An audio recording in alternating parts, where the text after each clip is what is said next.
Bismillahirrahmanirrahim. Assalamualaikum warahmatullahi wabarakatuh. Bapak-bapak, ibu-ibu, mas-mas, mbak-mbak, khususnya adik-adikku sekalian yang dirahmati Allah dimanapun Anda berada. Kembali di IIP Channel bersama saya, IIP Wijayanto. Kali ini kita akan membahas tema 3 hal yang akan membuat mantan meleleh kepadamu. Ya. Oke lah, hari ini memang mantan seperti es batu, keras dan dingin. Ya. Tapi bahwa es batu yang begitu keras, dingin, ditunggu sebentar, ya, juga akan meleleh. Apalagi kalau Anda tunggunya Anda jemur di bawah panas matahari, tidak ada setengah jam sudah jadi air biasa, bahkan airnya hangat. Ya, es batu dimasukkan ke dalam teh hangat, langsung mencair, langsung meleleh. Ya, nah, mantan juga begitu.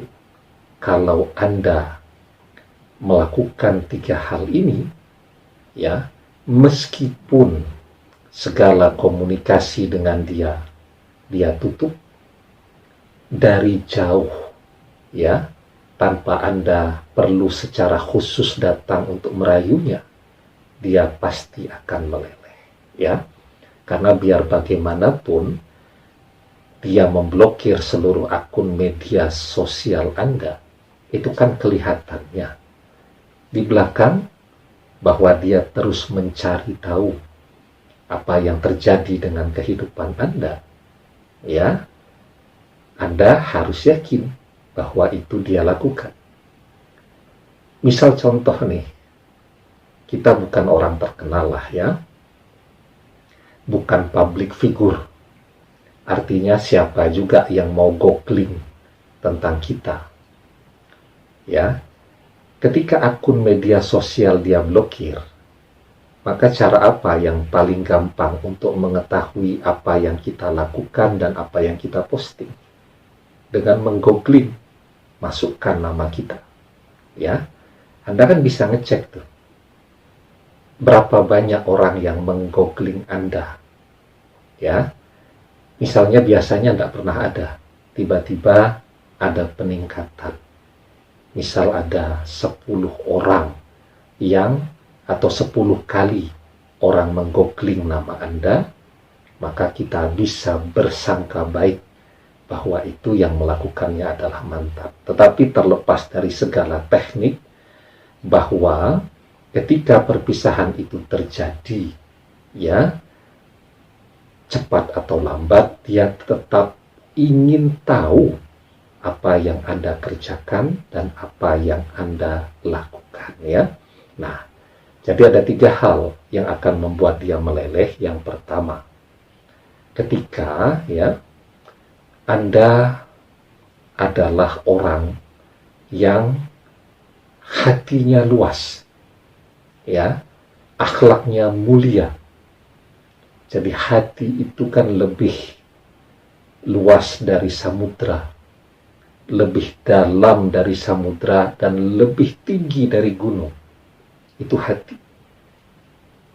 Hati yang sombong. Wah, itu tingginya mengalahkan gunung Mount Everest, ya, atau mengalahkan apa tuh di Argentina, Aconcagua, gunung-gunung yang tinggi dan di atasnya ada es. Ya, itu hati yang sombong. Begitu, bisa mengalahkan tingginya gunung. Seperti halnya hati mantan sekarang. Ya, tinggi. Bahkan di atasnya sudah diselimuti es, membeku. Tetapi hati juga bisa lebih luas daripada samudra. Ya, apapun yang orang lakukan, apapun yang orang katakan, Anda terima dan Anda maafkan. Termasuk ketika perpisahan itu terjadi, misal mantan menunjukkan kemarahannya dan Anda memilih sikap diam. Ya, walaupun kalau Anda mau ngomong, Anda lebih tahu tentang apa yang ada pada diri dia, tetapi Anda memilih diam. Ya, itu cepat akan membuat yang bersangkutan meleleh, ya, dibandingkan kalau Anda merespon. Kalau Anda merespon bukannya cepat, malah menjadi semakin benci. Ya, itu yang pertama. Ketika Anda memiliki hati yang seluas samudra tadi. Kemudian yang kedua, ya, ketika Anda menunjukkan kesabaran di dalam menunggunya. Banyak kan orang bilang, segera move on, cari pengganti. Padahal ketika segera mencari pengganti, sombong-sombongan, trek-trekan, balapan, cepet-cepetan untuk memposting pengganti, itu hanya akan memperkuat berbagai kecurigaannya. Nah, coba dia bilang, betul kan, tidak setia, baru juga pisah, 3 bulan, dia sudah gandeng orang lain, artinya dia memang tidak mencintai saya. Ya, bisa jadi kan mantan ini sudah dibisiki macam-macam, ngapain kamu dengan dia?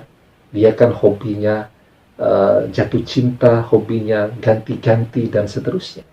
Tetapi ketika yang Anda tunjukkan bahwa Anda tidak mencari penggantinya dengan tergesa-gesa, Anda tetap sabar, ya, maka itu juga akan menjadi pertanyaan dia. Kenapa sih tidak segera mencari pengganti? Ya, Anda tetap fokus saja kepada jalan hidup Anda dan tidak terpancing, ya, gaya orang bermedia sosial dengan pamer pasangan dan seterusnya. Ya, kita bermedia sosial yang cerdas-cerdas saja kan, yang bijaksana dan yang manfaat. Ngapain juga kan bermedia sosial untuk pamer-pamer pasangan yang kemudian akan menumbuhkan rasa iri pada orang lain yang pada akhirnya menyebabkan munculnya penyakit ain. Ya, jadi Anda menunjukkan kesabaran Anda di dalam menanti dia. Kemudian yang ketiga, ya, bisa jadi kan perpisahan itu disebabkan karena faktor intervensi dari orang tuanya. Itu yang paling sering saya bahas. Karena memang realitanya seperti itu. Orang tuanya menolak kehadiran kita karena faktor kita dianggap tidak punya apa-apa. Dan Anda menunjukkan kegigihan Anda, ya, untuk menjawab segala hal, ya, berkaitan dengan materi tadi yang dipertanyakan oleh orang tuanya. Orang tuanya terus bertanya, kalau mau nikah dengan anak saya mau dikasih apa? Sudah siap rumah atau belum? Tabungan sudah siap berapa ratus juta dan seterusnya tadi. Dan Anda menjawab itu dengan kegigihan Anda mencari rezeki yang halal sebagai fondasi untuk membangun cinta yang bahagia. Karena memang membangun rumah tangga hanya bermodalkan cinta saja di zaman di mana, ya, kita butuh daun kelapa saja harus beli zaman sekarang. Kalau zaman simbah kita dulu butuh daun kelapa, butuh daun pisang untuk membungkus pepes, itu tidak usah beli kan. Di kebunnya banyak. Zaman sekarang kita butuh daun kelapa mau buat ketupat, ya. Kita butuh daun pisang untuk membuat pepes, itu harus beli zaman sekarang. Maka kita menunjukkan kegigihan kita di dalam mengumpulkan rezeki yang halal, agar ketika memang kita punya kesempatan untuk bertemu dengan orang tuanya kembali, kita menunjukkan bahwa kita bersungguh-sungguh. Kadang, ya, Orang tua memang dia pengen melihat kesungguhan dari laki-laki yang mencintai anaknya ini seperti apa, ya. Jadi ketika misal ya Anda bertemu dengan calon mertua atau bakal calon mertua dan mereka mempertanyakan pekerjaannya apa, sudah punya tabungan berapa, jangan tergesa-gesa mengatakan mereka materi juga, karena besok ketika kita jadi orang tua, mungkin kita akan melakukan hal yang sama juga. Ya, alamiah dan biasa ketika orang tua seluruhnya pengen anaknya bahagia. Ya, karena itu segala pertanyaan tentang sudah punya apa, tabungannya berapa, bisnisnya apa, itu harus dijawab. Dijawab dengan jujur. Dan semuanya adalah hasil dari kerja keras kita dengan cara yang halal. Ya, ketika mantan ini memang memenuhi segala kriteria orang yang baik untuk kehidupan kita dunia akhirat, maka tidak ada yang rugi ketika kita berjuang 100% untuk bisa mencintai dia dan dia juga bisa mencintai kita. Maka di dalam sebuah hadis diajarkan, inna ahabbal a'mali ilallahi azza wa jalla al-hubbu fillah wal bukhdu fillah. Sesungguhnya amalan yang lebih dicintai Allah azza wa jalla adalah cinta karena Allah dan benci karena Allah. Demikian, semoga bermanfaat.